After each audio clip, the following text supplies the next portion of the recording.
There it is.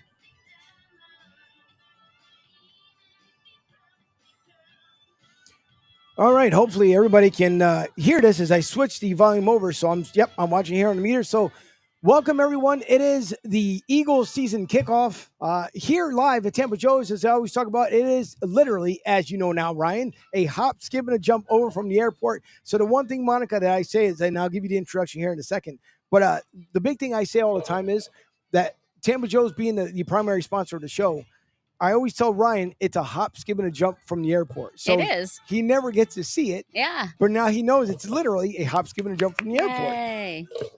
Drop me off in my private jet, and I just drove over here. They call it a PJ, my friend. A PJ? Yeah. PJ? Is that what they call Yep. it? I have to learn the slang. But you also had the helicopter the other day that dropped you off as well. The helicopter dropped me off in Melbourne. Nice. What? You can't hear? You should be able to, because Monica, I can hear myself way too loud. That's my loud ass voice. And I can hear Monica. Oh, you can't see her. I know, because I got to switch cameras. It's okay. Nobody has to look at this. I don't know who wants to see this. That's okay. So my producers tell me that it's the camera's going to be switched. It's that camera that's on right now for the moment, just to do the introductions. But by the way, we are here. It is the 200th episode, and I'm so glad that Monica's here to celebrate, because now she's part of the next 100 episodes. Indeed. Ryan F., my co-host, is here as well. Eagles talk, Bills talk with Monica. A lot of stuff to go around the NFL. Deion Sanders wins yet another game against Nebraska. Indeed. So I'm pretty sure that stock is going to continue to go up. Indeed. So lots and lots to get into today. And as I switch things here on the other side, and hopefully you guys can see Monica there. Can you see her now, producer? As it should come over in about 5 seconds. Oh, we have a delay? I love it. You fancy. Yeah. You fancy, Angel. I try. Listen, I try to do the best I can. But Monica, first of all, for those who don't know, Monica has such a great time on radio. You guys can listen to her Monday through Friday at 102.5 The Bone. You can either do it through the Bone app and or through the iHeartRadio app. Yep. So you guys don't miss the show. She is on Monday through Friday from 11 to 2 with Roger and JP. Yes. Was doing the traffic report, but that might change. But temporarily it'll change. Yes, I do traffic for all the CMG stations. So that's 97X, the Vibe, yep. 105.5 the Dove, Magic 94.9, and the Eagle 107.3. So you can hear me on all of those in the morning normally. Next couple of weeks, maybe not. But things will get back to normal, at least by October. So, well, we talked about it a lot. And for those who missed it, and the delayed start was because we were waiting for Ronnie Gent. Hopefully he'll show up here momentarily. The only other guest that we're missing here for the time being. But it's been a lot of fun. Prior to us going on air, Monica has been a riot for us, as she always is. And some things that we'll fill you guys in. And it's a two-part. One, we're talking NFL talk, obviously shop talk. And the other thing, too, is to interview you as well, because I reached out to you a couple months ago. Mm-hmm. It's hard because of your schedule. Yeah. And then the only time, and for those who don't know, the availability is usually when you have either like a 3-day weekend or something else. Yes. Thankfully for me, the Bills are playing tomorrow, so you're able to make it here today. But Monica, I want to, the one thing in your IG, I think also on your Twitter, you were once with WFAN back in New York, correct? No, that not actual WFAN, but I have been in, you name the station, sports station, I have probably been on / worked for. Right. I'm a big sports girl, and my dream job was to work in sports radio, and I did enjoy when I was on. But I've been everywhere from the local AM, like you said, and then like you said, from national stuff. I did used to work for, run the board for Tony Bruno. I think we were discussing that earlier. So yes, I have been. And then at one point there was an FM Tampa sports station. For those who remember, it was called 98.7 The Fan.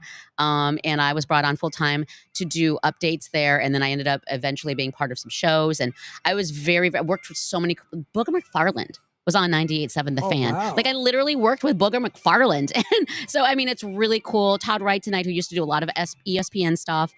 He had a show. So there was a lot of people. Chris Dingman.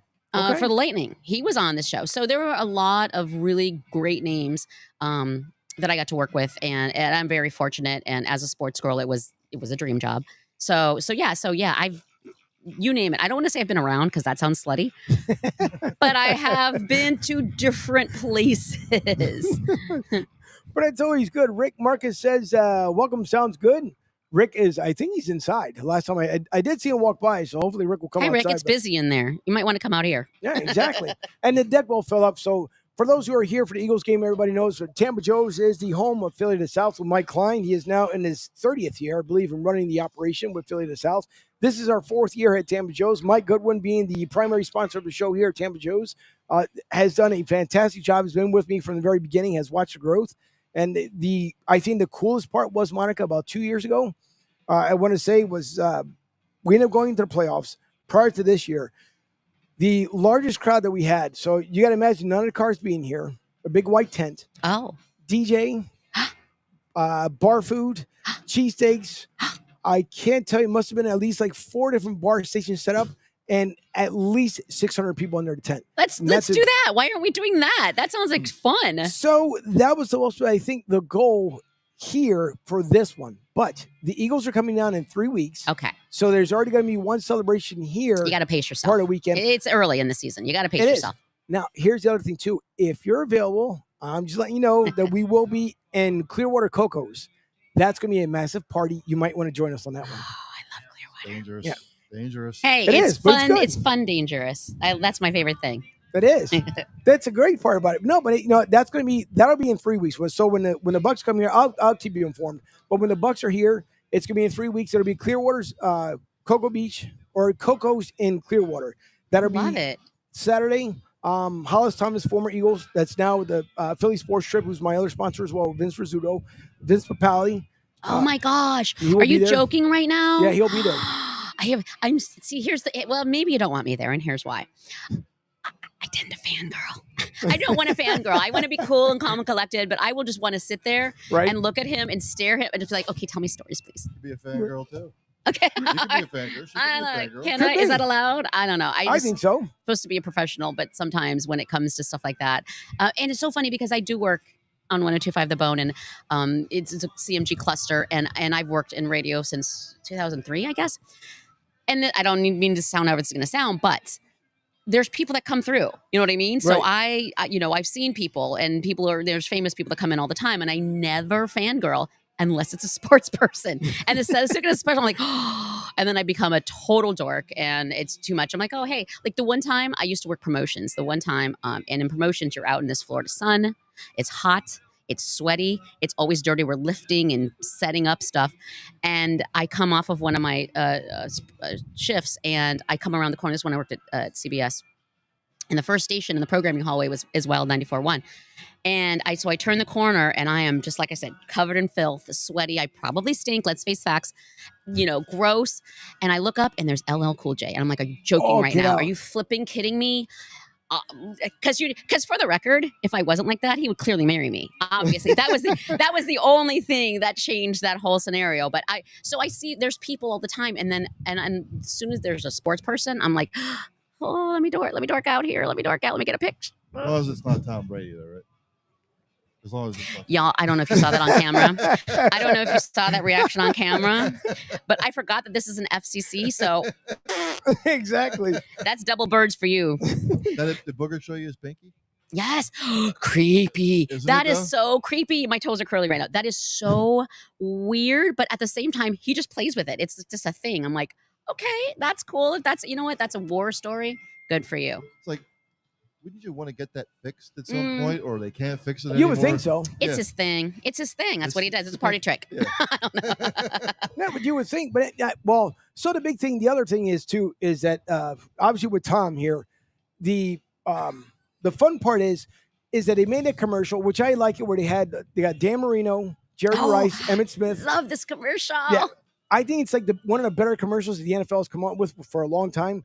It drove me a little nuts. Obviously, they still want to have Tom Brady in there, and then he picks up his phone. He's like, "Should I?" No. And go. Then he's told that obviously they shouldn't do it. So I think, to me, that's the fun part. But it's nice to see where Dan Marino puts on his reading glasses, because he's looking at his armband for the plays. Yeah. And he can't He's got glasses on. Yeah. So I think it's one of the better plays, at least one of the better commercials the NFL has come Have out you with seen the Peyton Manning or the Manning cast?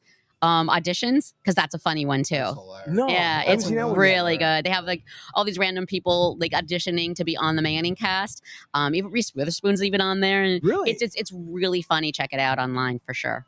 I have to. Well, I'll end up pulling it up here in a little bit. But it's. By the way, we are going to have a call with Lloyd Vance. Lloyd Vance, the NFL commentator, also publicator as well. So we'll call him in a little bit. He's going to give us our take as far as what he believes for the games for tomorrow night. Your Bills. Yes, go Buffalo. And then the common games that are on right now, and I'll get an update from you later on there, Ryan, as far as the updated scores. And for those who missed it, if you did, which I don't think most people did, obviously Detroit taking care of Kansas City. I mean, thank you, Detroit. Woo!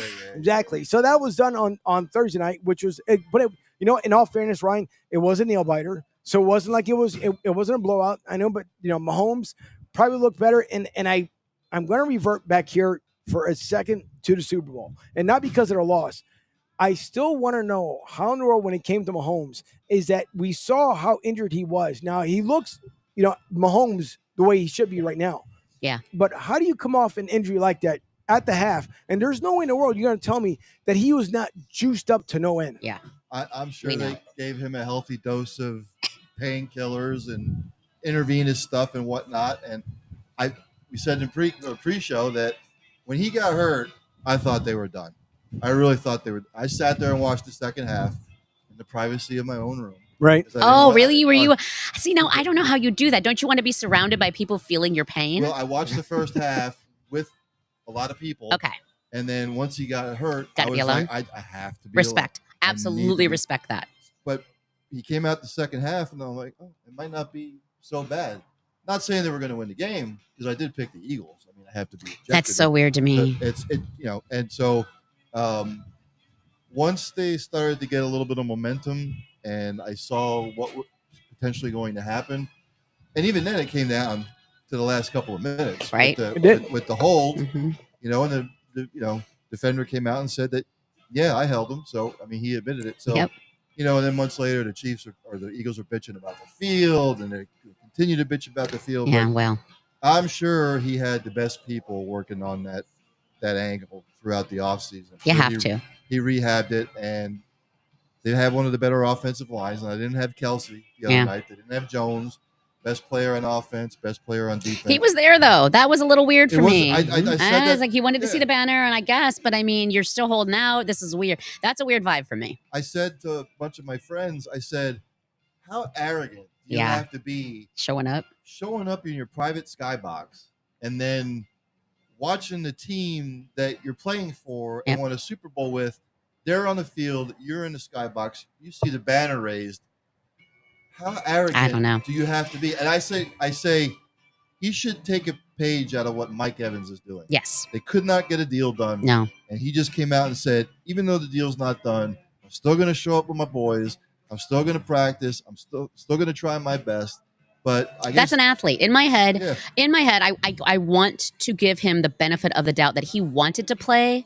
I don't know what it's like. I can't imagine the frustration of sitting up in that luxurious skybox and watching this game happen and not being a part of it, knowing that he is a professional athlete. This is not his first rodeo. He's been playing this since, he was probably 7 years old or 5 or however old. So I can imagine he probably wanted to, but I can't feel bad for this man who's just, again, arrogance is a great word. I just feel like we all see you. That I don't know, as a Chiefs fan, how you, I guess, reconcile that in your head. How are you still a fan of him if that's how he chooses to conduct himself? I don't get it. Well, here's the other thing too, is the Chiefs defense played well the other night. It was the offense that was struggling. Right. So if I'm the Kansas City Chiefs and I'm management, I might just say, you know what? We might not be so bad without this guy for a while. If he plans to hold out until the middle of the season, why the hell are we going to bring him back? Yeah. We'll be just fine. It's our offense. I mean, that's the risk he's taken. Yep. So I don't know what's going to happen in that situation. Who does, like, in my head, I'm like, and you're right, you're 100% right. And in my head, I'm like, someone has the balls to be that greedy, like, for millions of dollars, like, just get out there and play for, like you said, for your team. And like the Mike Evans situation, get out there and play. And Mike Evans deserves everything he has and 10 times more. He is an amazing, obviously, future Hall of Famer. Great man. The Bucs are fortunate to have him and to hold on to him. I don't listen. It's above my pay grade. I don't know why they're not doing whatever they're doing. It's not my business. But it speaks to his character and his love of his team. That he's like, okay, well, I wanted this and I still want it, but I'm here for this team. So good for him. Yeah, Classy. And Chris, I don't know what's going to happen. I really don't with the whole Chris Jones thing. I mean, as a Bills fan, I'm just like, come on, sure let's just hold out. Yeah, exactly. But Chris Jones might come back and say, "Well, if I would have played defense, we may have won the football." But you can't do that. But you can't do that. No, you don't. You don't. No. You chose what you chose. You don't get to say that. You just don't. That we're dealing with it as it is. And again, it's like you said: is how are the Chiefs fans going to react? I don't know. And I don't think it's going to be all too well. Oh, really? So you think if when he's back on the field, it's going to be like a boo type of like I don't know how Queefs fans are. I call you Queefs because I don't like you, but I don't know how they react. Will they embrace him or will they boo him? I'm sure all the fans saw him sitting. Yeah, you know what I mean. It's hard to miss. And media was all over that. I just think it's not going to go well. The longer he holds out, the worse it's going to be for him. So. And you can't hold out. Listen, again, week 1, that was an unfortunate loss. But like I told you earlier, it's not going to ruin your entire season by any means. It would have been nice to start off 1-0. Right. Again, it's not going to ruin it.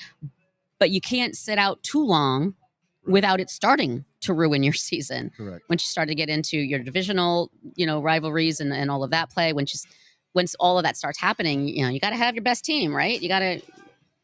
Indeed. Let's talk about your Bills a little bit. Okay. Let's go Buffalo. We saw what happened in the playoffs. Oh, that was so last year. The Stephon Diggs thing, it carried into the offseason, obviously.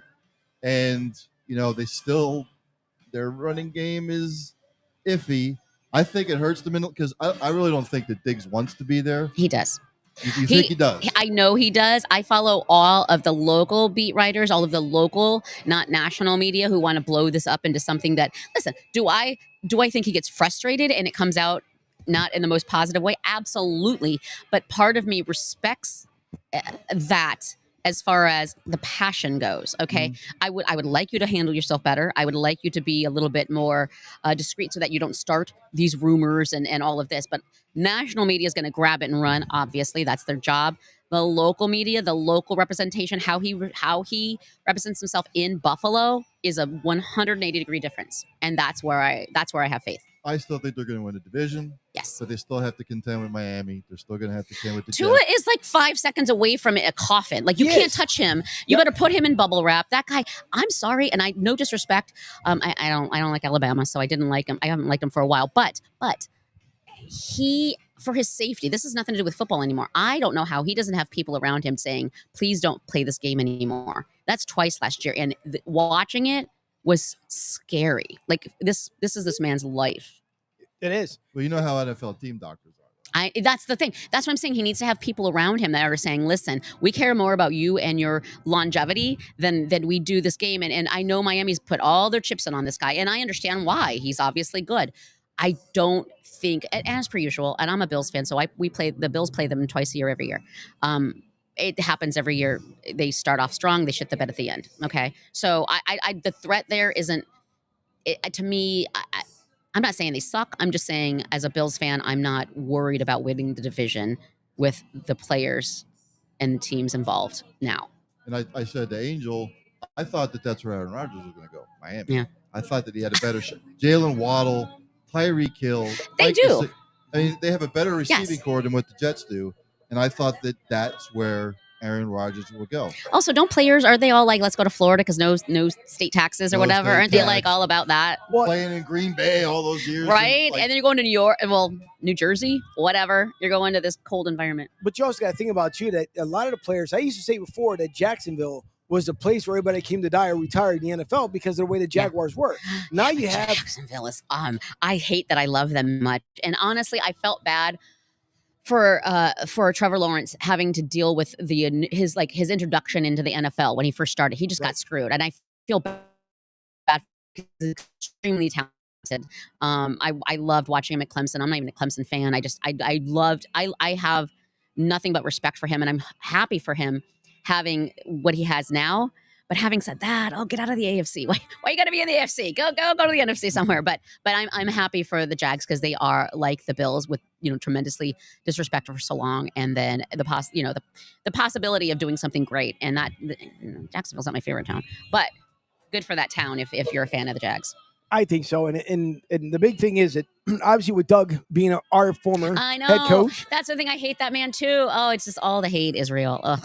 It is, but but getting back as far as the Tua, you're absolutely right. I'm going to get Lloyd here on the line here shortly, but with Tua, if I'm his family and I'm telling him that's 2 hard concussions Bad. To the point where you were wobbling and had no recollection of where you were, fell on the field. So why in the world would you want to come back? I understand, and I get it. You worked your ass off.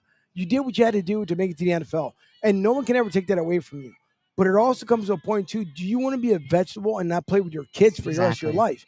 Because at this point, one more hit, and let's be real here. That's exactly what's going to be. 100%. Right. And I'm sorry to say it, but the AFC East is one of the strongest divisions, if not the strongest division in the NFL. So you're not going to be going up against teams that don't have pass rushers, that won't come after you. And you hate to say it because it's a business, and I'm afraid for that really bad hit. But you got pass rushers in your division that you're going to have to play twice that are not going to take it easy. So I'm scared. I respect for your love of the game, but it's time to sorry. It's the athlete and the competitor coming out, and if he wants to get out there, it should be up to the medical doctors to say, look, man, one more hit and you're probably finished. Yeah. So, and I don't know if they'll keep him upright this year. They do have a decent offensive line. They should have a decent running game, so we'll see what happens. But you want to get out with your boys, and sometimes it's hard to hear those words and they compute.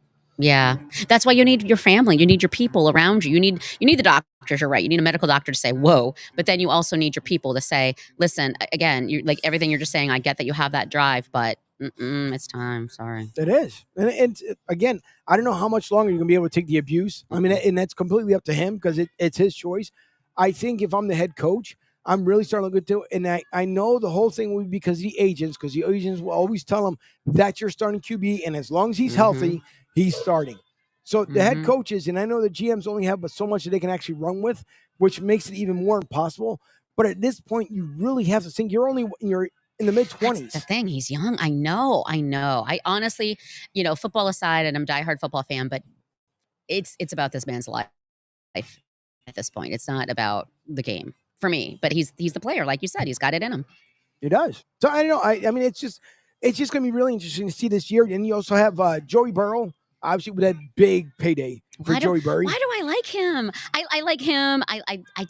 I'm mad at myself for liking other AFC teams that I normally would hate with every fiber of my being. Right. I don't want them to win. Obviously, that Bills-Bengals game was just not fun to watch at all. But it's hard to hate the Bengals and Joe Burrow. It just is. I don't know, and they've worked for it. It's good. They have that real fan base, that real, we earned this. We are ready for this. Respect. Well, the other thing too is he's cool, he's calm, he's collected. Yeah. He doesn't let anything fluster him. He throws a touchdown, it's the same demeanor. He throws an interception, it's the same demeanor. It's just like that stone poker face, like, all right, I threw a touchdown pass. Okay. I'll say this. I watched him at LSU. I'm a huge college football fan as well. And I watched him at LSU. And what's weird is I hated his cockiness on LSU. He just thought he was too cool for school with his little cigar, all of that. And so I thought I would continue not liking him. But once he got to Cincinnati and what he did to that town, what he did for that team, I like it. Good for him. And I don't want to say keep it going because you're going to lose to the Bills. Sorry, Cincinnati. But. And you talk about injuries. He got hurt his first year. I mean, he tore up his ankle. And he ain't exactly on the offseason. He had some ankle issues again. So he's been out and he's been, and it's sad because he is so young. They're obviously going to do whatever they need to do to keep him in and keep him healthy. But, hey, no mercy. Nope. Sorry, Bengals. There isn't. I'm waiting for Lloyd here to call in. Lloyd Vance, once again, with the NFL writer, researcher, historian, PFWA award winner, also with ESPN, the NFL Network. So he'll be calling in here momentarily, the contributor, so we can hear his take on the upcoming games. But, again, looking at the Eagles season, and Monica, I know you're not much of an Eagles fan, but looking into now year 3 for Jalen Hurts, first time ever in his career he's ever had 3 years in a row where he started. The focus and the drive with Jalen Hurts. Mm-hmm. And last year was a whole different story. This year, and even though we always hear about some quarterbacks that come in at 5:30 in the morning, some will leave till 8, 9:30. I know the practices he did with himself this offseason where he moved around. I know he went to Georgia, he went to Florida. He came down to Florida, went to California. So he did all these offseason workouts in order to make himself better. Year 3 and year 2 of you being the starting quarterback, you take him to the Super Bowl. You come up just shy of with your Kansas City Chiefs, Ryan. But nonetheless, you come up short. But the drive in him is a lot better than I think when it comes into year 2. So I'm anxious to see as we get to see the kickoff at 4:25. I can't stand the Patriots. Everybody knows that's on here because Bill Belichick, no matter what you say, listen, guy, he just cheats. That's all he knows. Thank you. He just cheats. Not just me. I agree with you. And people call me a hater, and I am a hater because I am a Bills fan. So of course I'm going to naturally hate the Patsies. But it's not even about that. It is factual. This guy is just in my head. He's the old school. It's time for you to go. It's Right. You had that old school cheating. If you ain't cheating, you ain't trying or whatever. I get all that. I'm not saying all NFL teams are all constantly on the up and up. Everybody tries to get away with something, but he's just get out. You're done. You're past your time. Your little season of whatever y'all did before is done. It's the new era. Bye-bye. That's what it is. And what I can't stand is that obviously when Tom Brady went away, all of a sudden stuff goes away as well. But what I loved the most was Atlanta physically caught them cheating. And then finally, some of the fans and New England fans, because you're going to be fair weather fans, but regardless, some of them actually said, maybe everybody was talking about it. They were right. You think? Because you were recording the entire footage and all the plays, and then you try to use the excuse like, no, we were just looking and seeing what was going on. Really? Because you could see all the plays. And the cameras that they were using had this superimposed zoom that basically it's like you taking a playbook and just staring in front of the camera like, here you go, here's what you guys have. So you're telling me, so you win all these games. Are you proud of all those W's, knowing full well what you were doing to get, like, we all can win if we do that. I don't think he cares. And that makes me even more grossed out. I think you're right. He doesn't. He just flat out doesn't care. Hey, I think you're right. 5 rings. So gross. Yeah. Five cheating rings. You didn't earn those. 1 ring on the other one. No, but I mean, again, I love my sister, love her to death. Both born in Philly. What's coming? But when she moved out of Philly, she became a New England fan, became a Yankees fan. Why? Well, what happened? Because it's ring chasing. When the Chicago Bulls back in the 80s, when they won their 5, same thing. All them rings, that's what she liked the most. I can't do that. I can't.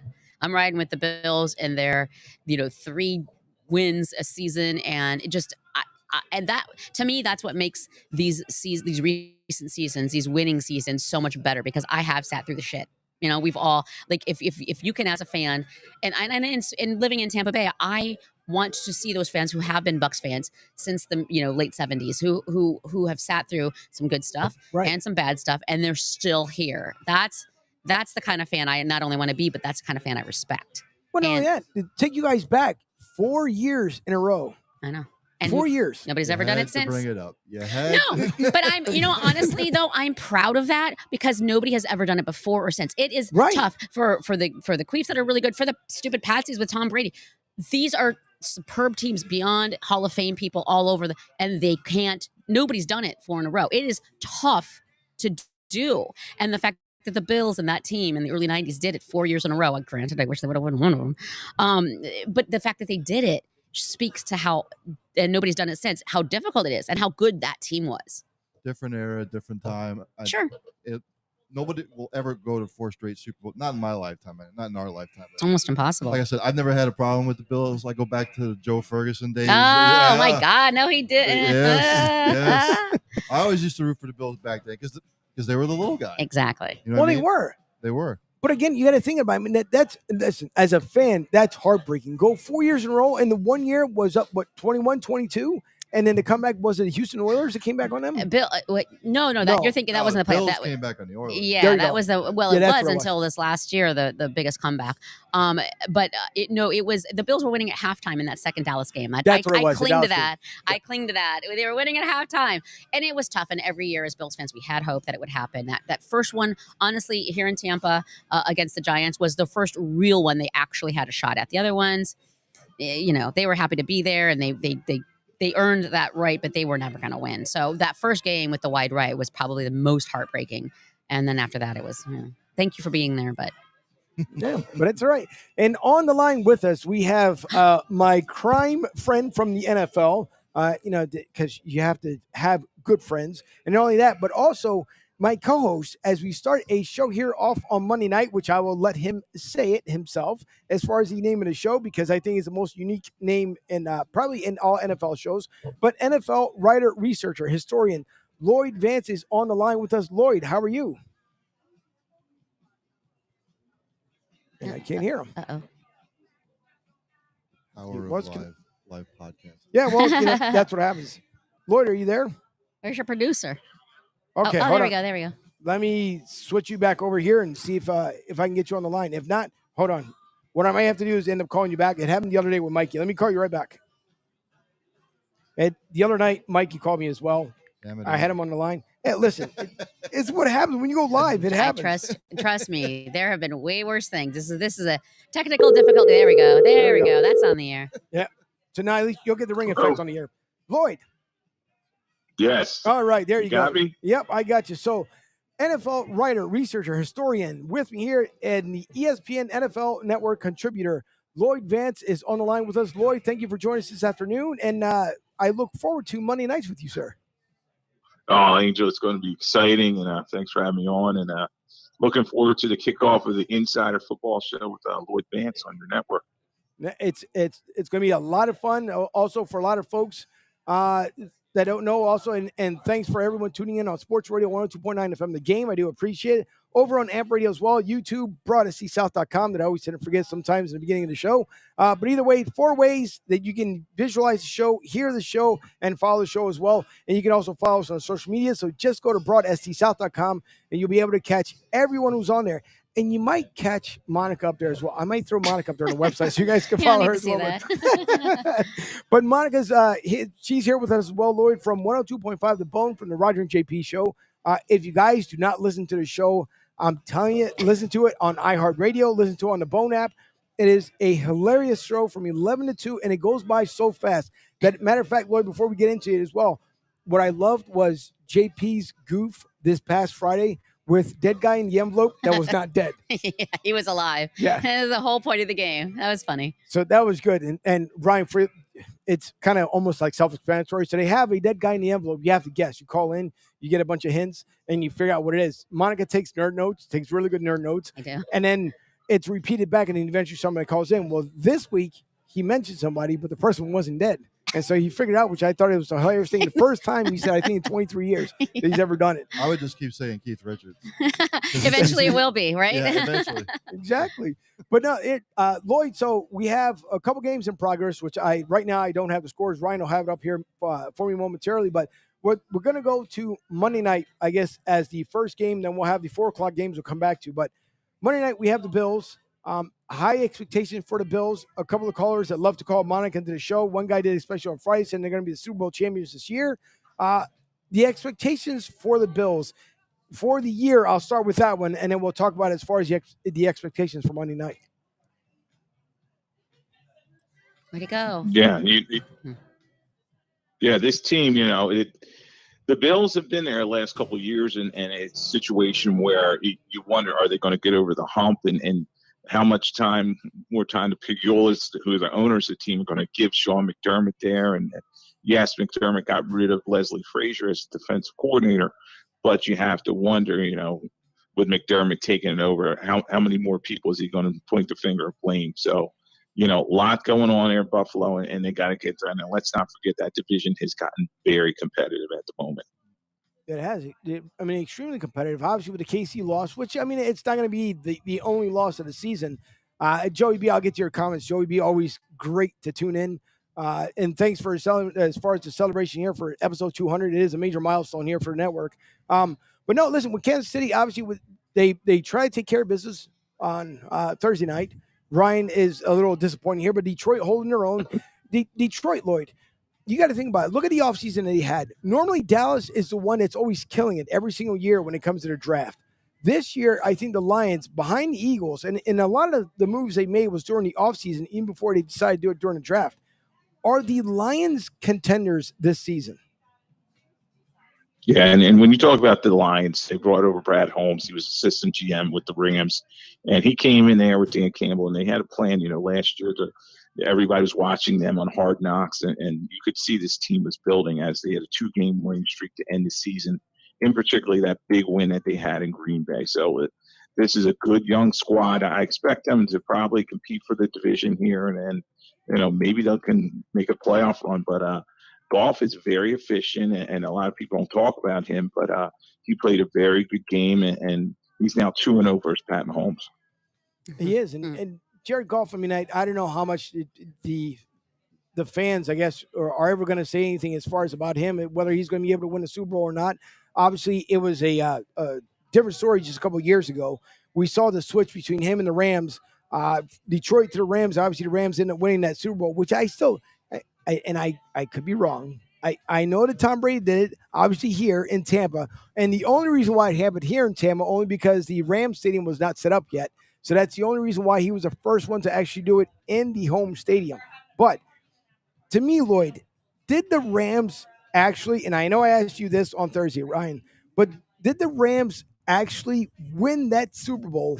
Not only, and I know people are going to say because it seems like it was fixed because here's year 2, another home team, another victory. But did the Rams deserve to win the Super Bowl that season, just shy 2 years ago?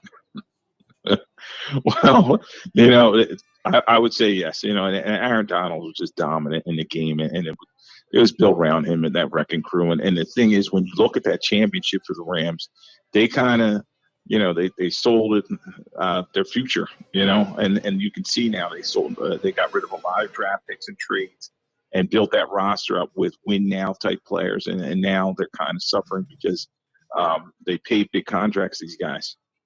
They did. Mm-hmm. And so, I mean, and you're talking about big contracts. We just talked about it briefly momentarily with Joey Burrow. Another one, got paid. It got a nice contract. And I think it could be well-deserving. It's still, we're waiting to see what's going to happen with the Bengals. But the Bengals as well, Lloyd. You look at this offseason, not too many changes. They did go a little bit younger on the D-line. O-line, I think they picked up on the outside. Cincinnati. Can they make a run? And I know Monica's here with her Bills, but could Cincinnati make a run to their bowl this year? They can. They've been there the last couple of times in the AFC Championship games, and the Super Bowl, and they have the roster to get it done. Yes, Burrow has that calf injury that he's dealing with. I want to see this offensive line kind of come together. They have Lael Collins coming over from the Cowboys, and can he help solidify that group? And how much does Mixon have left? So when I look at the Bengals, they give him that big contract, $219 million guaranteed, and we'll see if he's able to live up to it. Now, actually, right now, they're in a pretty close game with the Browns, which is very interesting. Mm-hmm. I'm watching that. Yeah, and you figure, okay, so obviously I'm not a Dallas fan, and not trying to say a homer leader or anything else like that. I'm not a Dallas fan. We do have one that formerly was in the house that now has converted over to a KC fan, and most. But Dak Prescott, Lloyd, we looked at him just 2 seasons ago, and everybody talked about he should have gotten paid. So Dak got paid. But my question to you is it either the problem of your QB coach, your O-line coach, your head coach, to me, Mike McCarthy shouldn't be in there, or ownership, where Dak, to me, has not exceeded as a starting NFL quarterback, because it seems like now, ever since he got paid, and ever since then, it's been mediocre Dak. Yeah, that's a good question. And when you look at the Cowboys, I always say this team is always going to be stuck in neutral until Jerry Jones kind of sees being a general manager of that team. He's the owner, and then he also wants to run everything as well. So that's always the big thing out there. And when I look at Dak, he has regressed, and they were going to point the finger at Kellen Moore. who's now going to be with the Chargers. But it's on McCarthy now to fix this and get Dak right. 15 interceptions last year was unacceptable. Here's the thing, Lloyd. The thing with Dak, he is not happy about them going to get Trey Lance. And I wonder what that does for his psyche. In that press conference where he's like, I'm not surprised by anything anymore with this organization, XYZ, blah, blah, blah. I think that this turns into a real issue during the season because I think he's fed up with it all. I think he's probably going to probably play as hard as he can. But I just think that if it affects the whole team the rest of the year. Yeah, and that was a big question mark coming out of training camp where they make the trade for Trey Lance. Obviously, you knew Lance was going Lance win, but I was kind of surprised Dallas was the spot. And that really is starting to show maybe they may start thinking moving away from Dak. They can get out of that contract fairly easily. It's not a lot of depth cap room next season. He has 2 years left on his contract, and so does Lance. So it's going to be a 2-year situation between these two quarterbacks. And we'll see how it plays out. But I think you're right where Dak may be looking over his shoulder, and this may become a soap opera each week. You think Mike McCarthy's gone after this year if they don't make a deep run? They have to. Yeah, I thought he was on a hot seat to begin with, and the Denver Broncos beat the Dallas Cowboys to Sean Payton. We know that over the years Jerry Jones always wanted Sean Payton, and now he's in Denver though. But yes, I agree that McCarthy is on a hot seat, and he said Moore was a problem, got rid of him as offense coordinator. Now he's going to be calling the plays, and he runs mostly West Coast type situation, and that's really not what Dak does well. Now, hey, hang on for a second here, Lloyd, because the man of the hour just walked in. My brother from another mother. It is former Cincinnati Bengal, former New Orleans Saint, and former Philadelphia Eagle tight end from the NFL alumni. It is Ronnie Gent. Ronnie, I'm so glad that you made it. Nothing much. You might have to get a little bit closer to the mic there. But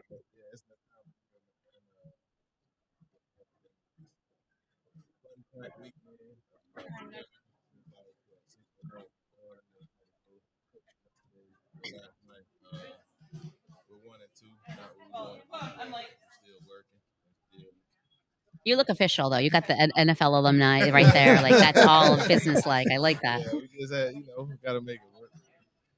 Looking fly. yeah, volume, headphones. There we go. Wait, where'd that commercial come from? I don't know. Are we here? I don't know. Oh, I know why. No, Where'd Lloyd go? I know why. Lloyd's still there. I'm here. Okay. All Lloyd's right. still there. I know what it was because I had the NFL update on and the commercial ran in the background. You got all the plates spinning right now. All the plates are spinning. I sure do. No, but you were telling me about your daughter in the swim that you saw. How did she make out?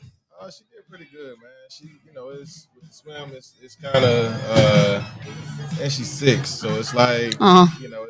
It depends on their attitude, but she does great, man. A lot of complaints about the cold water, so Sounds like Eagles fans with the that could, That's not even funny. either help you or hurt you, man. 6. I'm not really, I'm not hard on her like that, like I am my players. Because I want her to be fun and I want her to do it because she wants to do it. Yeah. So, I didn't realize there was competitive swimming at 6. Like, that's young. Is that young or is that? 5, really. So she Okay. started at 5, and then next thing you know, she fell in love with it. So she's going to grow in the sport. It helps that she's 5 foot tall at 6 as well. So, Sure does. yeah. So but yeah, proud of her. Made her first E on her What's math test. Oh. That's equals to A's later on in life. That's what I did. Okay. The grades change when you get to middle school, high school. But I mean, fighting to get a scholarship her senior year. Oh wow.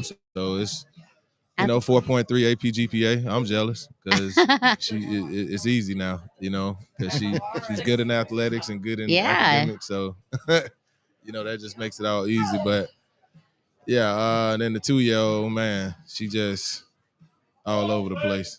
That is a wide range of ages, my friend. How are you even here right now? I know. You got a busy schedule. Yeah, I just left the house and it was chaotic, but hey, I'll take it.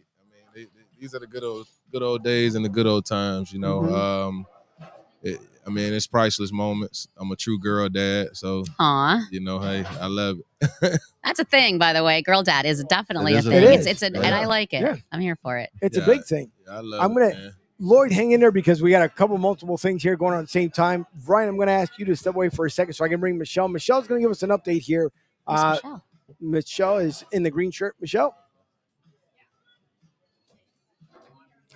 I saw her dancing around earlier. I didn't realize. She's the person extraordinaire here, but Michelle's going to give an update here because in 3 weeks, obviously, the Eagles will be here playing the Tampa Bay Buccaneers. We have a boatload of festivities, Lloyd, and I'll clue you in here momentarily, but there's a good amount of activities, Monica, which I told you about. That's where Vince Papale is going to be down there in about 3 weeks. Yeah, that's exciting. So Michelle from Philly to South, listen, I'm just going to call her CEO, the president, secretary of state, treasurer, only because she runs everything in once. But Michelle, if you can kindly let everybody know, obviously Vince Fizzuto is coming down, my partner here on Broad Street South, but obviously he's coming down, bringing 600 plus with him, which is absolutely insane.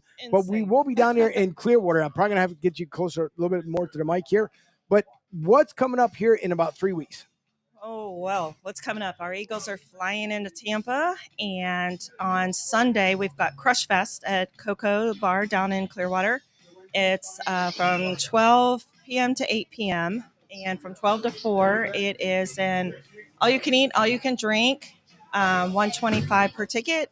We got DJ going on. We've got beach festivities. We've got Hollis Thomas. We've got Vince Papale. That's so cool. All kinds of stuff going on. Just pretty much an inside outside on the beach. They also have a boat race going on, from what I'm being told. So we get an additional festivity that you know, kind of get in with yours. And then on Saturday, we're meeting here at Tampa Joe starting at 11. People are welcome to come down and start pre-gaming. Mm-hmm. And then we've got a bus leaving here from Tampa Joe's. Vince has his people coming from Clearwater. We're going to head down. We're going to tailgate from 3 to, I believe it's 6:30, and then head on over into the game. And we are going to take over Raymond James Stadium in a sea of green. Nice. So now, also let everybody know who's going to be at the tailgate on Monday. Oh my gosh, we are going to have David Akers there. So he's going to be wandering around and shaking hands, kissing babies, doing a little Q&A, I believe. Haven't really heard the whole agenda for him, but yes, he is going to be at our tailgate. You don't mess around. He was right. You need a crown and a sash. You're organizing all of it. That's impressive with the big names. Good for you. I'm inside telling everybody. They're like, "How are you?" I said, "Exhausted." Right? But I'm exhausted.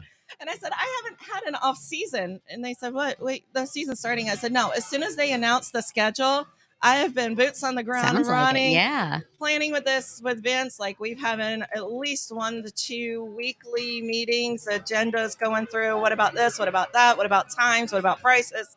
Oh my gosh, ticket sales are going out. Let's add more tickets. Let's do this. I didn't know there were so many. Are there that? I feel like obviously the enemy of the Bucks. I mean, Bucks fans don't like Philly. Philly fans don't like Bucks.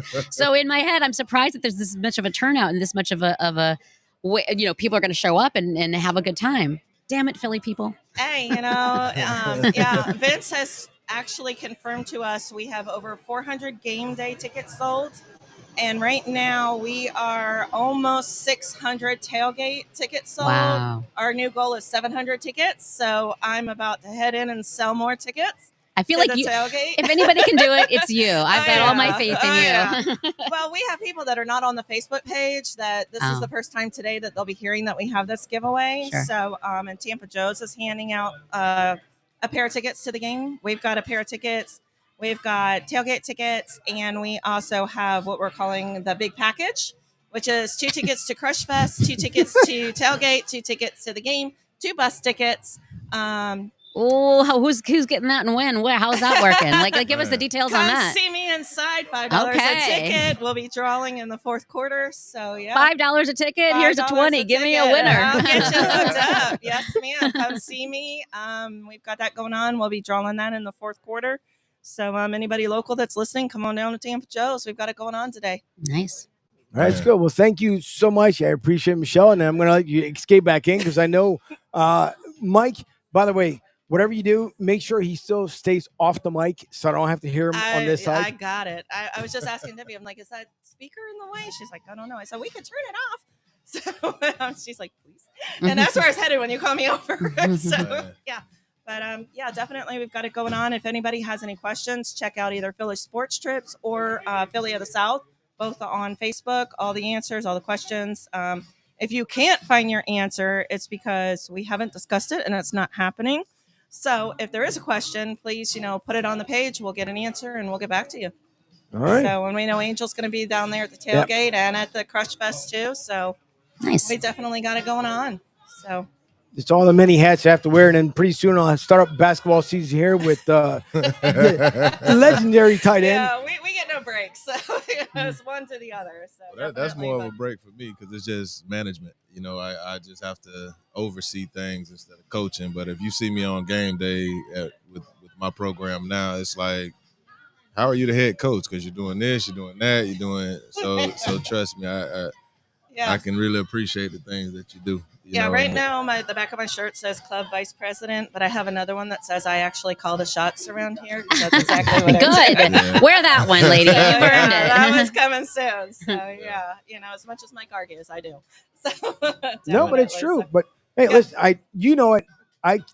as much as he barely says it, I appreciate everything you end up doing because you always keep me in the loop of everything that's going on. And for the people who watch and listen in, so Michelle, when she puts together, like whether it be in a message, an email, it's very detailed. And I think that's the one thing I will say for Vince, he probably appreciates a lot because we know exactly what we need to be doing at what time and certain things. There's a certain towel that's around here that pretty soon is going to be, up for display. But all those things you put into place. And if it wasn't for you, even for the club inside of here, and I love Mikey, great guy. I can't wait for him to finally retire so then you can run things. But thank you for what you do because obviously everybody here, and this isn't even a packed house yet. I know the inside's already mobbed. The deck will soon get there because we're at 3:25, so we got about an hour away before the game day starts. But this out here, normally the deck gets even busier. Oh, yeah. So I can't wait for that. Through the door right now. Yeah, because there's no place else inside. Yes. So thank you, Michelle. I do appreciate the updates. Yes. And for everybody else, make sure that you do follow Philly of the South, the Facebook page, so you guys can stay updated with everything that's going on. Yeah, definitely. All right. Thank you. Now, Lloyd, I know you've been patiently waiting on the phone to make sure that obviously we're still around and we're still talking to you. But coming up, there was one game that I wanted to get into with you, Lloyd, and one being Atlanta, Carolina, which right now it's 10-all. They're coming up in the fourth. Atlanta didn't do much again this offseason. Other than picking, and Ronnie, you can add this to this as well. You picked a running back when your team needs more than just a running back. The number one running back in college. Right. So offensively, defensively, you needed something for Atlanta. And Lloyd, I'm going to refer this back to you, and I'm going to get more info here from Ronnie. But how long is it going to take Atlanta, Lloyd, for Atlanta to come back to at least to semi-greatness? Lloyd? Is he there? I think he was on a delay for a second. Nope. Hold on. He's on. It may have disconnected here. Hang on, Lloyd, because, again, this is what happens when you just go. So we have all these people. I can't hear them in here now. Maybe you had to go to the bathroom. No, it disconnected from here, but it'll get back on here in a second. All right, let me get Lloyd back over here. And we're right. Yeah, he needs his volume in his ears. Well, you need a producer. You need like 3 producers. I want to jump in and be like, okay, this is how you do it. Lloyd, can you hear us?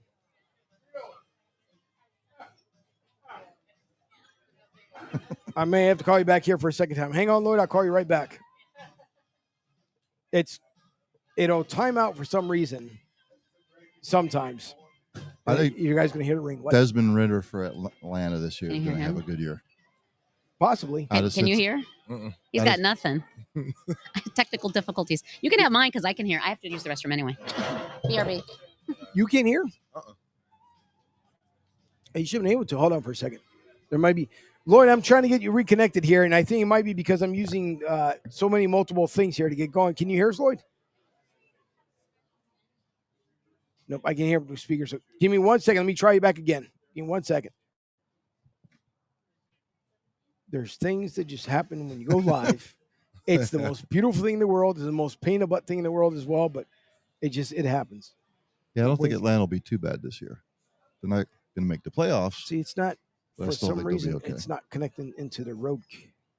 Nah, I think really for the pickup of the running back, I think he's really more than just your average, ordinary. Oh, yeah. Back. You know, he's a every down back. I mean, you know, he's bringing that, you know, Le'Veon Bell type feel back. You know, he can do multiple things. He can line up in the give me a second. As a receiver and all that stuff there. So I think that was the reason for the pick. And then, correct. I mean, they got a lot of young weapons. I mean, they just need to find whatever offense gels with those weapons. You guys keep talking. I'm going to have a second because Ronnie's, your headphones should have worked. I just got to listen. It's multitasking with so many different things, and that's what ends up happening here. But that's okay because that's what I end up doing. I picked New Orleans to win the division. You hear now? Can you hear now? Nothing? No, Lloyd, I can hear you, but give me 1 second. I'm trying to get Ronnie back on here. Yeah, we good. You good? Yeah. All right. Okay. So that's one problem. Monica will be back here momentarily. I'm trying to get Lloyd back on the phone here. I know he can hear me through the speaker, but Lloyd, I don't know if you can hear me through the Bluetooth now. And no. Oh, you gotta love when things go crazy. And then we're connected. So you want to go through the scores? No, give me a second. I might have to put Lloyd, unfortunately, on a mic in order to be able to get him on here. And like I said, because there's just multiple things that are going on. But matter of fact, Lloyd, give me a second. I'll give you a call right back. Okay. What I might have to do is bring Lloyd up, send him an invite the other way, because unfortunately, it's not working the way I want it to. Technical difficulties? Yeah, it's fun. Mm-hmm. Oh, I can hear now. We good. Yay. So it happens. But you already got the stogie fired up? I do. Are you, listen. I saw you with that earlier. I'm like, what is he doing over there? What even is that, though? This is not going to be celebration mode for you there, mister, right? Because you already lost. So you can take that celebration stogie and take it back to Pennsylvania with you. Celebration stogie. Yeah, you got two losers on right now. Oh, that's right. Nice. Oh, my Gators hat on. Yeah, but it's crazy. All the weapons they lost. Like Emory had a good weekend up at Cincinnati, and then one of the receivers that left, he went with him. So, you know, it's just crazy how put them in a new system and new things happen. So, but you know, we'll see. But it's there's no hope in that. We'll see. Real ugly right now. Is Louisville Cardinals are 2-0 to start the. Yes, sir. They are. Well, big W the other night. When they play, I didn't catch that game. I hate not having ESPN with this whole Spectrum ridiculousness. Mm-hmm. I am usually all like the ACC, the SEC, all the ESPNs. I got nothing. With me after this, and I'll get you hooked up. Oh, I love it. I love it. It's stuck like it's 1985 with whatever they're showing me. You know what I mean? Like I got to watch whatever you're showing me. When I hook you up, you trust me. Yeah. I love it. I knew I came here for a reason. It'll be good. I'll get a test against Notre Dame though. Notre Dame's tough. It's a fun game to watch. I mean, every week is a test. I think because the transfer portal has kind of, you know, made it an even playing field. How do you feel about that as a former, obviously, college football player? It's clearly entirely different era than what old school stuff is, and I'm an old school girl, so I don't like the change, but it is what it is. You got to accept it and move on. How do you feel? What would your track in college football changed if it was like it is now? I'm jealous, actually. I mean, because See, it's because I mean it's everything that we were really fighting for. I mean, it was kind of nonsense back then. Like, if you mean to tell me if I work and I get a certain amount of money, they literally would have took money out of my scholarship. Yeah, that's like, my thing is if I'm that type of person, I want to work, I want to, kind of make my own way, and I'm on scholarship, but I'm fulfilling my school obligations and my playing obligations, and I'm making money on the side. I should be able to do that. 100%. 100%. So I'm all for it. A lot of coaches gripe because now the playing field is evening out, and some of the smaller schools, they're gonna gripe because people are poaching their players. But at the end of the day, it's gonna start making people go get real coaches instead of doing the whole, oh well, he did my laundry for a while, so I'm gonna promote him to do this and do that. Like, you got to get these guys who are out here, coaching these kids and have access to these kids and can relate to these kids. I mean, it's kind of crazy as a, I have a much more respect for a coach. I mean, if you're a legendary coach, that's one thing, but if I had, like, me playing tight end, having a coach that was able to tell me what was what in the trenches because you played it, like that's big. Sure. I mean, so I just think they need to clarify things, because I know a lot of guys are kind of messing up some stuff, because I went to the coaches convention this year, and so what happens is I think there needs to be more clarity, because I don't think a lot of the kids understand the tax situation. Yeah, and it's relatively, it's in its infancy stages. So I mean, they're gonna have to learn and figure it out, and everybody's gonna have to learn together and maybe have some grace to a certain degree, as far as learning the learning curve. But it can mess people up too, because just for instance, if you're on assistance, so if your mom gets food stamps or whatever and gets assistant, and say you're making 20 grand a year, and that's what your income is, and that's what you file on your taxes, but then you get an NIL benefit and she signs for it, and somebody gives you, $80,000 worth of benefits. It doesn't have to be money, but just the, like, a car or whatever the case may be.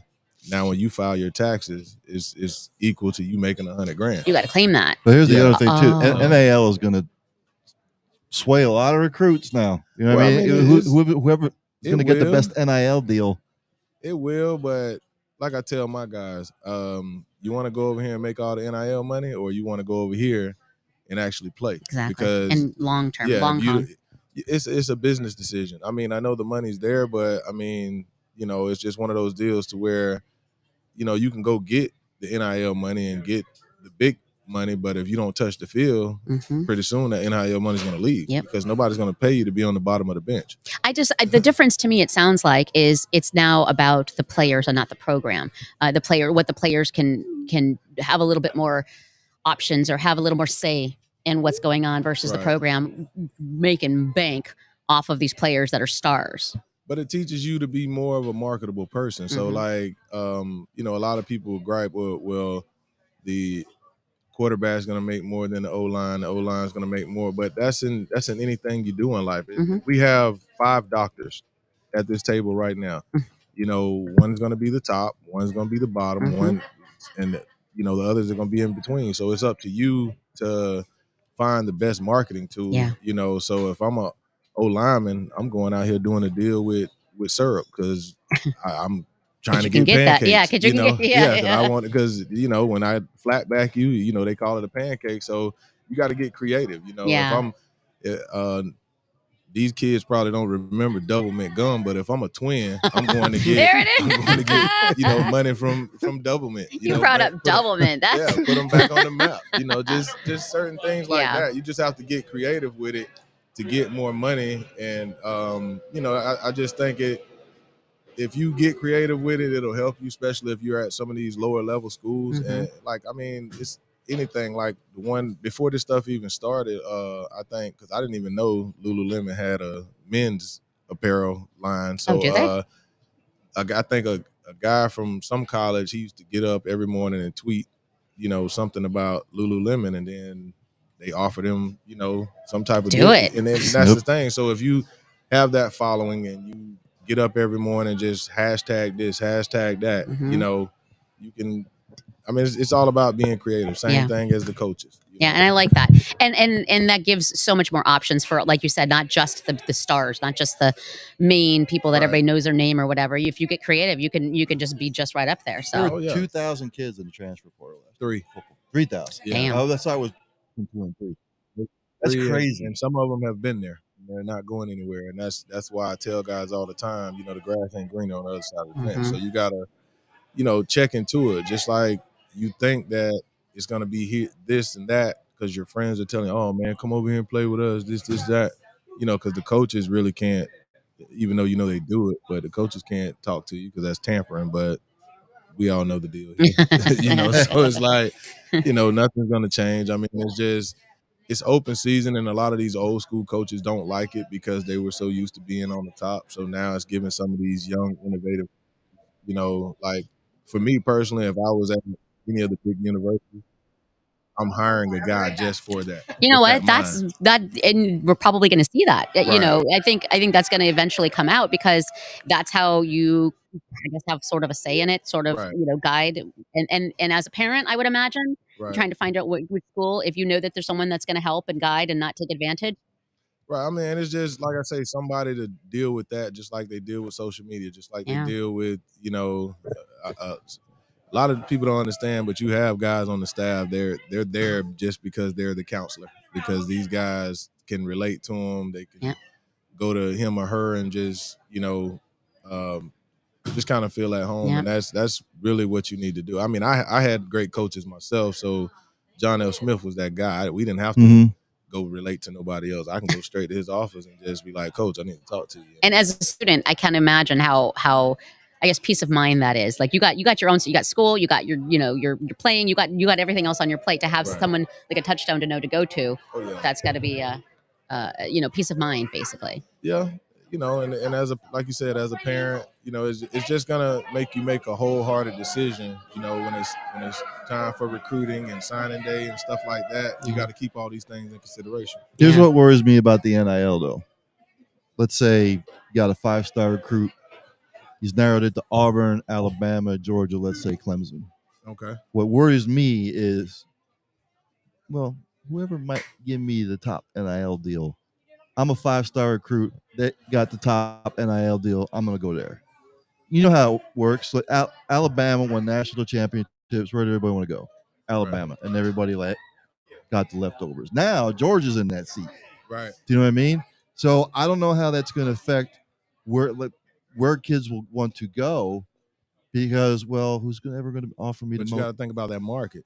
Tuscaloosa, they're doing well, but they don't have that big money market like a Texas would have or whatever. So like somebody could literally come in from Houston and outbid Alabama. So it's like, that a lot of people don't understand that, but it's the truth.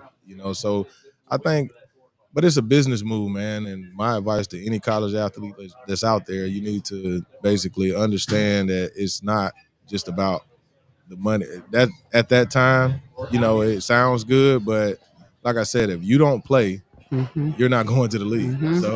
So you need to get on the field and go to some of these smaller schools, blow up the record books, get ridiculous stats, and they'll come find you on any level. We got Lloyd here back on the line, back. hopefully. Yep. So Lloyd, can you hear us? I can. How you doing, man?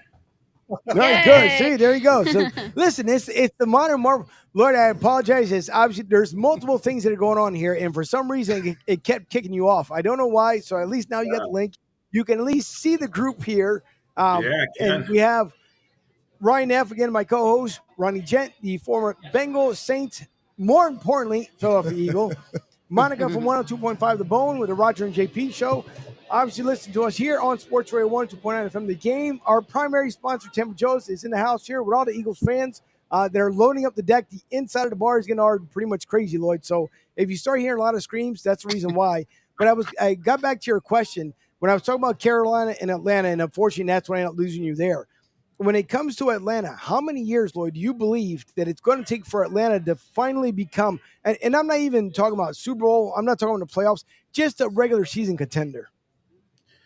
Well, I think they can contend because, let's face it, the NFC South it's kind of downtrodden. You have Tom Brady that left, and it's kind of wide open. I was watching the Saints today, and I thought they were going to take that division. But, Carr seems to be struggling a little bit as well. So you have a rookie quarterback in Carolina, and then you have Baker Mayfield with the Bucs. There's not that huge jump in between all these teams. So, and when I look at the Falcons, they do have some good young pieces there, whether it's Bijan Robinson, Algier, Kyle Pitts, who's from my area, and then the quarterback. We'll see about Desmond Ridder. Lloyd, dare I ask, Monica here? Dare I ask who you think takes that division right now? Bucks and Minnesota going toe to toe. I don't know how much that means in week one, but well, right. My preseason picks, and I'll stick with it. I think that the Saints just have a lot of firepower in terms of Marshawn Lynch and Cameron Jordan on that defense, and then offensively they'll change a little bit once they get back Kamara. But I think right now, I think that they would be the favorites in that division. Gotcha. All right. So I would say that the Saints have the best defense in the division, and I think that even though Atlanta's going to be much improved, I think Carolina's sort of in rebuild mode, and in Tampa Bay, I don't trust Baker Mayfield or Trask. What do you think about Ridder? Is this going to be a breakout year for him? Because I think he's going to have a really good year. He's a good young quarterback. We saw him play very well in Cincinnati and leading them to an almost undefeated season in college. And he's got the measurables. He's a big, tall, strong quarterback. He's got to work on his reads, but if he can get the ball to Drake London, I think that'll help him out a lot. And we'll see in terms of Fontenot's their general manager. If he believes in him, they're going to try to build it around him. But, I don't think they'll be in a Caleb Williams sweepstakes. I think their record will be just too good. Since we're here in Tampa, I have to ask you, Mike Evans also came out this week and said, even though a deal's not done, I'm still going to show up to practice. I'm still going to perform. I'm still going to play in games. Do you feel now that Tom Brady's gone, he's got nothing left to prove in Tampa, to be quite honest with you? Do you think Mike Evans is gone after this year? Yeah, they said that they weren't going to give him the extension, and it's a shame because we know he's just so consistent. He gets those 1,000-yard receivings, NFL record 10+ seasons, but they seem to be on a different page right now with the Bucs organization, and they're going to let him play out his contract, quite frankly. I think they're going to let him be a free agent, and then he can go see from there. But the Bucs, we'll see. They may be in rebuilding mode because a lot of the pieces have left. Obviously, Tom Brady was a big one. And I'm just going to throw out my Super Bowl picks now. So, whoa! Oh, wait! No. Way too soon. No, Lloyd, don't listen to that one, Lloyd. No, not yet. It's not going to happen. So okay, not week one. All right, and especially from you, Casey. I don't want to hear it. I usually make my predictions like the day before. I know you do. Yeah, not today. Okay. All right, not today. Okay. Not today. Because you made yours last year. How accurate were you? I forget who I picked. No, I picked the Chargers last year, and I picked the Rams. So I had all LA Super Bowl last year. You did? I did. Yeah. So that's why I don't want you to make any predictions right now because you were way off last year. I don't know if I want you to predict the Miami Chargers game right now. It's not even. No, but what's your take on David Gone? That was a guy that helped make me start. Well, helped me with my career because I caught a lot of passes from him, and he's an alum. So, what do you think is? How do you think his play calling is going, and how do you think he's fitting in as an OC? That's for you, Lloyd. Do we drop? I'm sorry. Yeah, the I'm sorry, my bad. That's okay. So he's the offensive coordinator for Atlanta. Yeah, Atlanta. Atlanta's trying to under Arthur Smith. He's trying to get this group together, and they're a good young group. And I think the thing they're going to need on is Bijan. Bijan Robinson. They went up in the draft to get him. He's a back. You can put him in space. He did that today. He caught a pass and went right in the end zone, and he's going to be able to run between tackles. So I think they're going to be a dangerous team once they figure everything out. The key, obviously, is Desmond Ridder, as we talked about earlier, but they got to make sure they're getting the ball to Drake London as well, and Kyle Pitts, his explosive tight end who had such a great rookie season, and they got to figure out better ways of getting the football to him. Yep, I mean that's a great security blanket he has. So I mean, having a good guy to check down to and a great tight end, I mean it helps. Mahomes know a lot about that. He's the new, he's a new tight end. He's not blocking. You can really put him in the slot. He can do so many different things. Right, he's every down back. I mean, I love the addition. Hey Lloyd, real quick, I have to ask you. in reference to the Vikings, they're in a tussle with the Buccaneers. I thought the Kirk Cousins experiment was going to be over. I just don't think he's going to get them over the hump. I've never been a big believer in him. You're just full of positivity. I've got to call it like I see it. If they don't make a deep run this year, much like the Cowboys, if they don't make a deep run, is Kirk Cousins finished in Minnesota, or do they bring him back? Well, this is a contract year for him, so I just think that if he doesn't get it done now, they're just probably going to move in another direction, and you may see him bring in a free agent or something like that. But I think he's had long enough. And then when you talk about the weapons around him, particularly Justin Jefferson, one of the best receivers out there in the game today, they're just underachieving. I watched a couple of plays earlier today, and he's still not reading the way he needs to be. Kirk Cousins, he forces balls in bad situations. Obviously, we know about his record in prime time, and he just can't get it done in key spots. So, very good numbers, very good guy. I watched a lot of that Netflix show with him on it. But yeah, you're right. He's probably not going to get it done, and they'll have to move in a different direction. I know he's financially set, so if he wants to retire, that'll be good. You want to ask your Tua question? You think he's one hit away from? Wrap that guy in bubble wrap, for the love of Christ. This guy's I'm afraid for him. I really am. And like you said earlier, Lloyd, that's a tough division, and there are pass rushers that ain't going to play. So, I just hope that he comes out of the season healthy. I don't know if that happens. Yeah, it's interesting because at a certain point when he was coming out of college, everybody was tanked for Tua and everything. We thought he was going to be that main guy. He's a solid pro, but we know once those hits accumulate, you're just not going to get past them, particularly concussions. And that was a very serious situation last year in Cincinnati. And you just wonder if he's going to be able to get past that. Now, the big thing, obviously, he looks a lot different. He put about 15 pounds of muscle on. He's been doing jiu-jitsu, talking about he's learning how to fall and everything. We'll see once the game starts. Fall. Yeah, exactly. We'll see once some 350-pounder falls on him how he learned how to fall and protect his head. So it's crazy, yeah. But yeah, definitely if they lose him, that's going to be a huge loss for the Dolphins because they don't have much behind him in terms of the quarterback position. Yeah. There's a bunch of comments coming in, guys. Thank you for patiently hanging in there. Sean Kerwin says J.K. Dobbs tore his Achilles possibly, and then Joey B, again, great friend of the show, probably the biggest comedian of the show. He is. I just pulled a Hemi getting a beer from my lazy boy there. So Joey, listen, the guy's quite the comedian, but out from Colorado. Joey B, I always appreciate you guys tuning in. Also, as we're coming up here on close to the top of the hour, it is 3:49. A lot of games going on here at the moment. Joey B also says, Ronnie, I'll bring it up here. Who was the toughest defensive lineman you had up going against in the NFL? Oh, I love this. I could listen to this all day. Oh, man.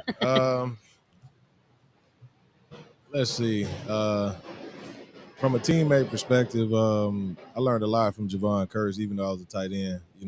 Just some of the stuff that, I used to ask a lot of questions to vets, and, he has that Spider-Man position, how he used to get down real low. And I'm like, man, dude, what are you looking at? Like, you would see him looking at something, and he would get down, and how the quarterback's hands would be open or closed, and he was like, that's pretty much what he was looking at. He would tune out the snap count, but he would look, and if it's open, he's about to take the snap. If it's closed, he just, so he would base his get off of that, and I kind of took some of that stuff and used it on special teams to help me gauge the long snappers, looking at their forearms, looking at their kneecaps, stuff like that, so I could see, when they were going to snap the ball. And then just, man, Julius Peppers, man, I never forget, man. This man rushed upfield.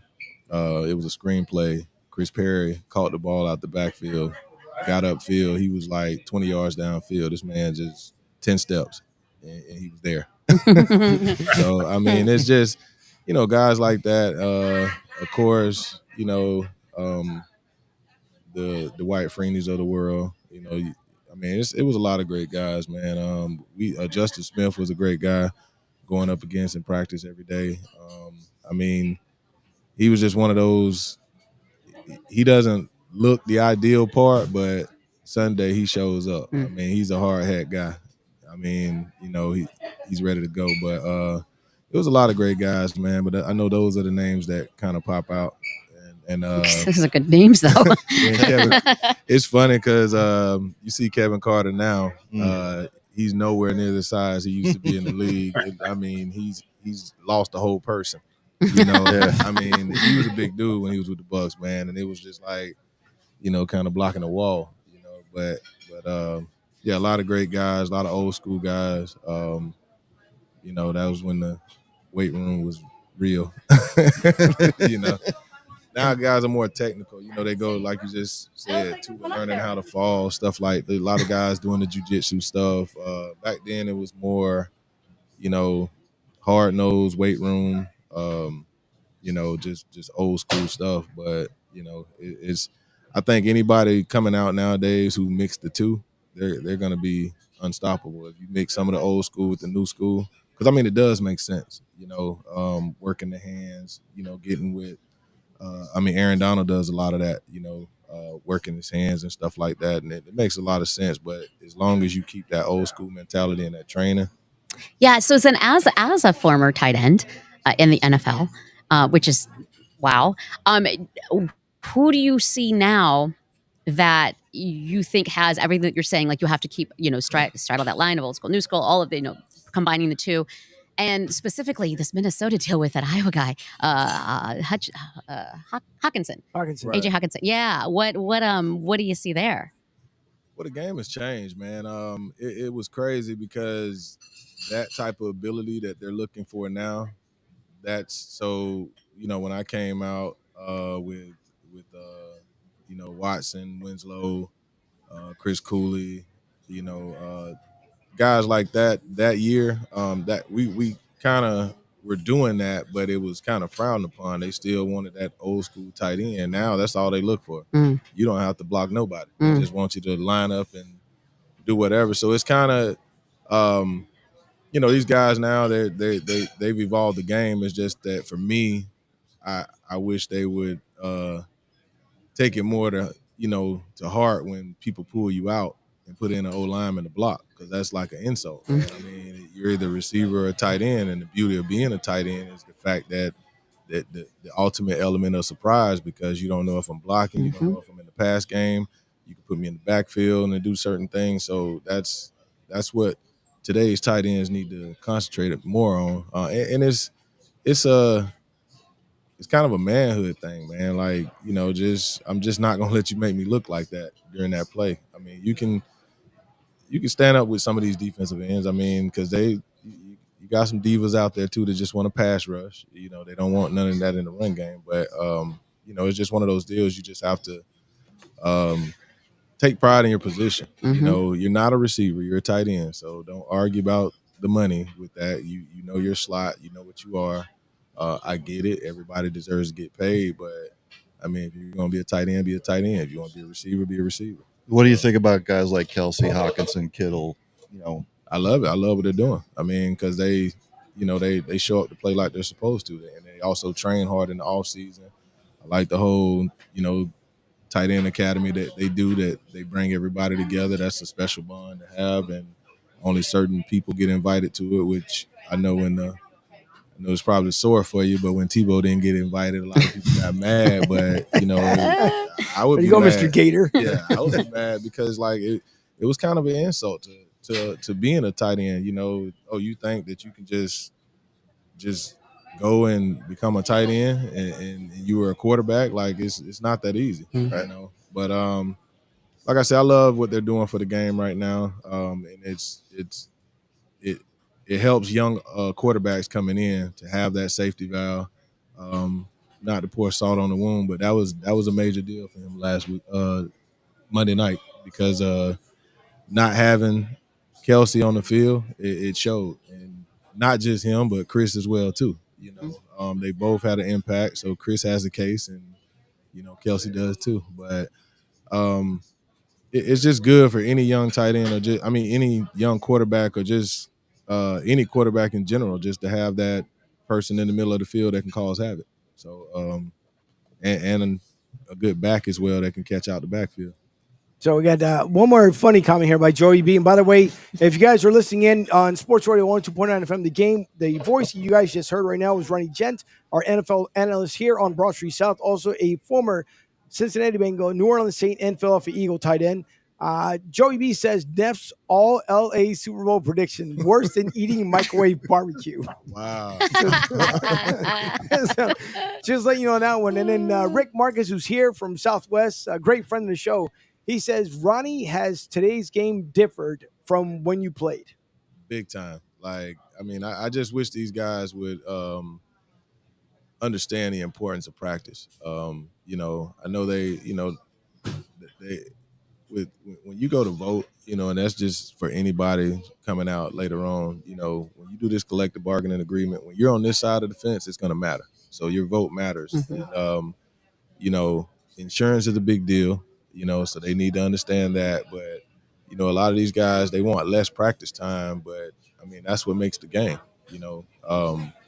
I could practice all day long and, you know, but if I didn't practice, I didn't really feel like myself in the game. You know what I mean? Like it was times I was injured. I remember like in high school and college that I didn't get the full amount of practice. My game was different, you know. So I was one of those guys. I wanted to practice, and then on top of that, I get um, the hitting.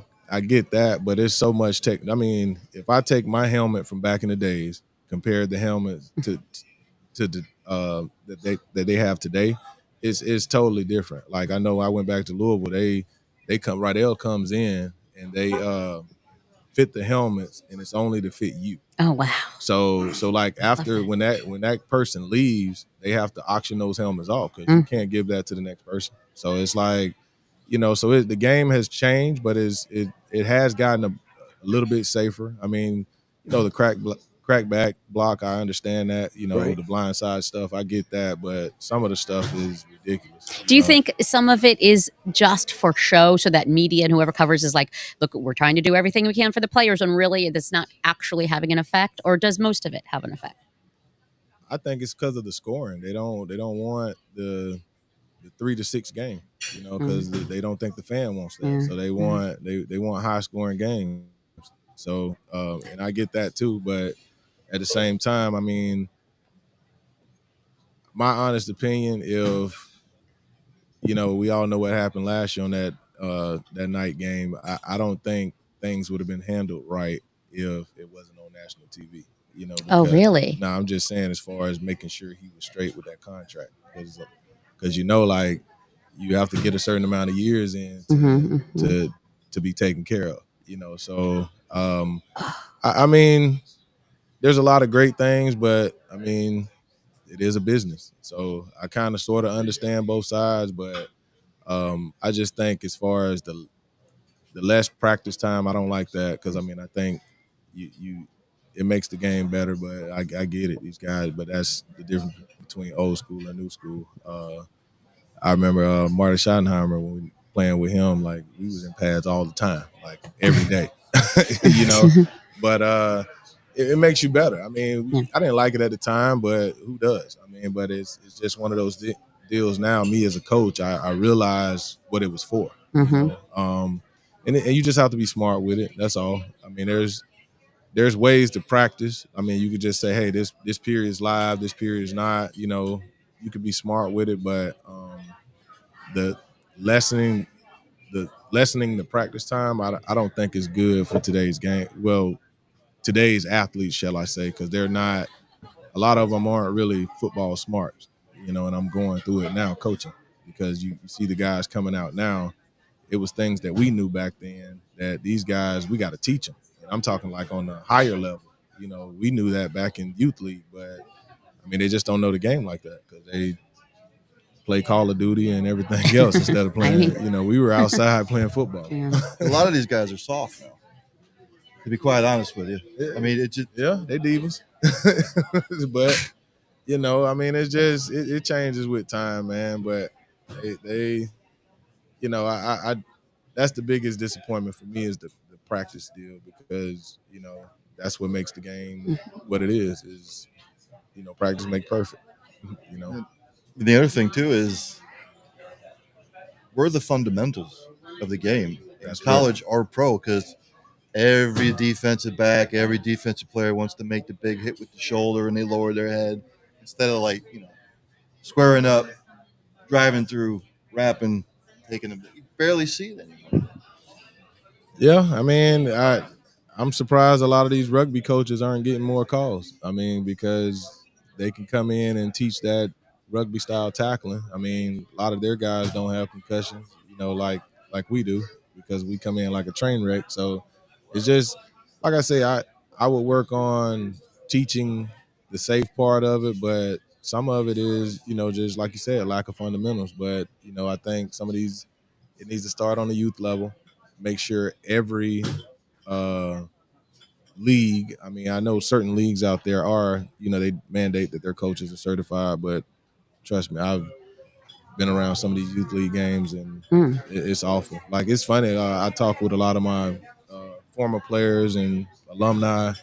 A lot of guys aren't letting their kids play until one of my teammates from college. He's a former Buck player too, but his son is 8th grade, and he'll be going to high school next year. So he's been playing flag football up until this point. So this is his first year pass, right? And it's not because of the sport itself. It's just because we don't trust the coaches that are out there, because it's a lot of daddy ball going on in Little League. See, and that's the thing too, because I don't have kids, so I don't know about youth sports or all of that. But I see so many stories in the news about like their parents getting involved and thinking that they have a say, when that takes a little bit away from the coach, I would imagine. A lot. Yeah. And how frustrating is that? And is that one of the reasons maybe there's not a lot of coaches, because who wants to deal with that? I mean, it takes its toll.